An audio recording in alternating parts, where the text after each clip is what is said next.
పొదిరిల్లు సీరియల్లో స్టోరీ విషయానికి వస్తే చాలా బాగుంది అబ్బా. ఈ రోజు అందరూ కలిసి ఇంకా రుద్రవరానికి అయితే వెళ్తారు. ఎందుకు అంటే మొక్కు తీసుకోవడానికి చెప్పి వెళ్ళి అమ్మవారి టెంపుల్కి అయితే వెళ్ళాలని చెప్పి అనుకుంటారు. నారాయణకి ఇష్టం లేదు.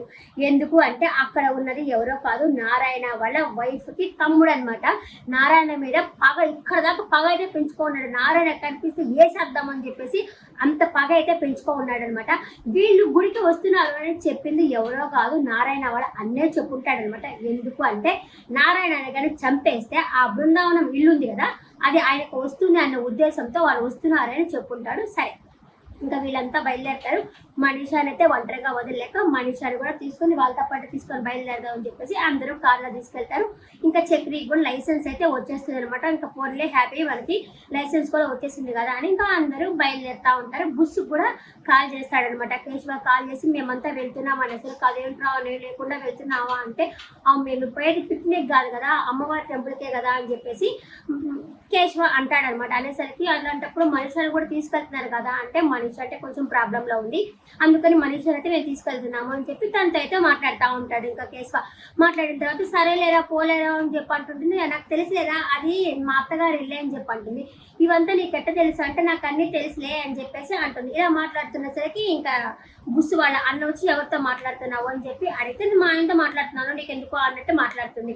అంత లోపల బుస్సు వాళ్ళ అన్న వచ్చేసి వాళ్ళ అమ్మని పిలిచి, అమ్మాయి దీని ఫోన్ పగలగొట్టమ్మంటే ఏం చేస్తాం రా, మన కర్మ, ఏమైనా మాట్లాడితే పోలీస్ కేసు పెడతా ఉంది, ఇంక మనం ఏం చేయగలుగుతాంలే, ఇప్పుడు 6 దోశలు మెక్కింది కానీ ఆ 6 దోశలు అరిగేదాకా మాట్లాడుతూనే ఉంటుంది తను అని చెప్పేసి వాళ్ళ అమ్మ అయితే అంటుంది. ఇంకా కేసు అడుగుతాడు, ఏంది మేము నాతో మాట్లాడుతున్నావు అని చెప్పినా కూడా నేను తిడుతున్నా అంటే, అవును మీతో మాట్లాడుతున్నాను తిడుతున్నా, అదంతా మామూలేలే అని చెప్పేసి సరే ఇంకా జాగ్రత్తగా పోయేసి రండి అని చెప్పంటుంది. ఇంకా అందరూ బాగా రెడీ అయ్యేసి ఇంకా కేశవ కన్న అయితే చాలా బట్టలు పెట్టుకుంటాడు. ఎందుకు అంటే అక్కడికి వెళ్ళిన తర్వాత సెల్ఫీలు అవన్నీ తీసుకుందామనే ఉద్దేశంతో చాలా బట్టలు అయితే పెట్టుకుంటాడు అనమాట. ఇంకా చక్రికి లైసెన్స్ అయితే వచ్చేస్తుంది కదా, ఇంకా అందరూ కలిసి సరదాగా హ్యాపీగా ఎంజాయ్ చేసుకుంటా వెళ్తా ఉండేసరికి అందరూ మూడ్ ఆఫ్ లా ఉంటారనమాట. ఇంకా కన్ను అంటే అందరి దృష్టిలో బుద్ధి పిల్లడు కదా, 6 నెలల బాబు కదా, అట్లా ఆ విధంగా అందరూ కాము ఉన్నారు. ఏదైనా పాట పాడండి, అంతాక్షరి పాడండి అని చెప్తే ఇంకా అందరు సరదాగా అంతాక్షరి పాడుకుంటే అట్లా పోతా ఉంటారు.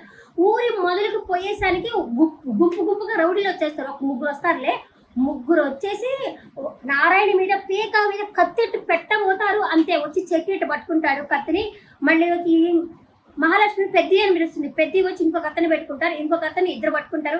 మహాలక్ష్మి కూడా రౌడీ 2 పీగుతుంది, అలాగే చక్రి కూడా 2 పీగుతారు, కన్నా కూడా పీగుతాడు. అందరూ కలిసి బాగా పీగుతారు. ఎవరు పంపించారు రౌడీలు వాళ్ళకి తెలిసి ఉండదు అనమాట.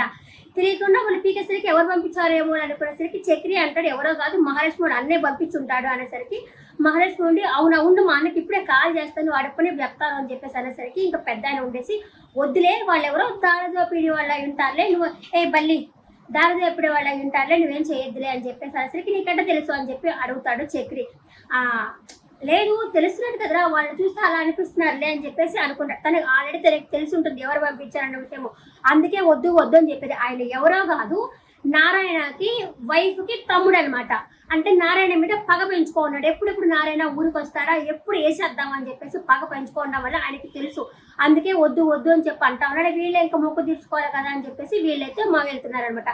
ఇంకా రౌడీలనే కుట్టించుకొని వెళ్ళిన తర్వాత ఆయనతో మాట్లాడతారనమాట. ఆయన అడుగుతాడనమాట, ఎవరు విలన్, దీంట్లో వీళ్ళని ఆయన అడుగుతాడు, మీరేంటి ఒక ముగ్గురిని ఒక్క అతని తల తీయలేకుండా వచ్చారా, ఒక ముసలాన్ని తల తీయలేకుండా వచ్చారా అని అడిగితే, ముసలాన్ని తల కాదు ఆయన పక్కన 3 కొడుకులు వాళ్ళ కోడళ్ళు అనుకుంటా, మేము 3 వాళ్ళు 7 మంది ఉన్నారు, మమ్మల్ని కొట్టారు అంటే మీరు ఎవరు పంపించారు మీకు తెలుసా అంటే, లేదు వాళ్ళకి ఎవరికి తెలియదు, మమ్మల్ని అడిగారు ఎవరు పంపించారు అని చెప్పి మమ్మల్ని అడిగారు అని చెప్పి ఆ రౌడీలు అయితే ఆయనకైతే చెప్తారనమాట. అప్పుడు అక్క సరే ఇప్పటికి నీ ఆత్మ శాంతించలేదు కదా, వీళ్ళు ఇక్కడి నుంచి పోయే లోపల ముసలోడి తల వేసేస్తాను నేను అని చెప్పేసి వాళ్ళ అక్క ఫోటోతో అయితే మాట్లాడుతూ ఉంటాడు. అంతలోపల నారాయణ వాళ్ళ అన్న ఫోన్ చేస్తాడనమాట ఎవరికి, అతనికి చేసేసి వాళ్ళు వచ్చారా తల తీసేసావా అంటే, లేదు అయినా కూడా నీకేం ఉపయోగం అంటే, ఏమీ లేదు ఆ నారాయణ వేసేస్తే ఆయనలో తీసుకుందాం అని చెప్పి ఆ బృందావనం నాదవుతుంది కదా, అందుకే నా ప్లాన్ అని చెప్పి ఆయన చెప్తాడు. సొంత అన్నే తమ్ముడు చావు కోరుతున్నాడు. ఇట్లా ఉంది ప్రపంచంలో, ఇట్లా అందరూ జనాలు ఇలాగే ఉన్నారులే, ఎప్పుడెప్పుడు పక్కన వెళ్ళిపోతారా వాడు ఆస్తి తీసుకుందామా అన్నట్టే ఉన్నారు జనాలు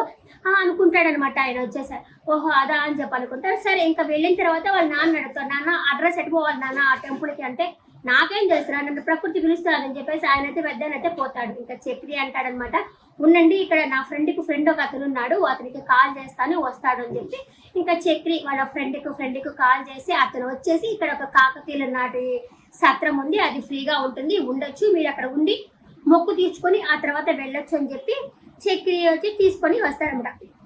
కానీ రౌడీని కొట్టేటప్పుడు నాన్న అని చెప్పి ఫస్ట్ టైం పిలుస్తాడు. అబ్బా బెళ్ళ అనిపించింది నాకైతే. ఎప్పుడే ఇక్కడ పోయా అట్లా పిలిచాయినా ఫస్ట్ టైం నాన్న జాగ్రత్త అన్న, నాన్న జాగ్రత్త అని చెప్పాలంటాడు. అదైతే బలే అనిపించింది నాకైతే. ఇంకా సరే అని చెప్పి వాళ్ళ ఫ్రెండ్ వచ్చేసి ఇంకా సత్రం దగ్గర తీసుకెళ్దాము అని చెప్పేసి అనుకుంటారు. అదే సత్రానికి గాయత్రి వాళ్ళ అమ్మ కూడా అక్కడికే వస్తారన్నమాట. ఎందుకంటే వాళ్ళకి అప్పుడే మొక్కు ఉందని చెప్పేసి వాళ్ళు కూడా తీర్చడానికి వస్తారన్నమాట. ఇంకా అందరూ అక్కడే కలుసుకున్నారు, గుంపుగా అక్కడే కలుసుకున్నారు. రేపటి ఎపిసోడ్లో నారాయణ వెళ్ళి వాళ్ళ బావమరిదితో మాట్లాడతారు. బావమరిది అనేవాళ్ళు బావ బతుకు కోరుతారు కానీ నువ్వేంటి నా చావు కోరుతున్నావు అని చెప్పేసి ఆయనకైతే మాట్లాడడం జరుగుతుంది. ముందు ఎపిసోడ్ కొంచెం ఇంట్రెస్టింగ్ గా మారుతా ఉంది. తర్వాత ఎపిసోడ్ మళ్ళీ కలుస్తాను. టాటా, బై బై, నమస్తే.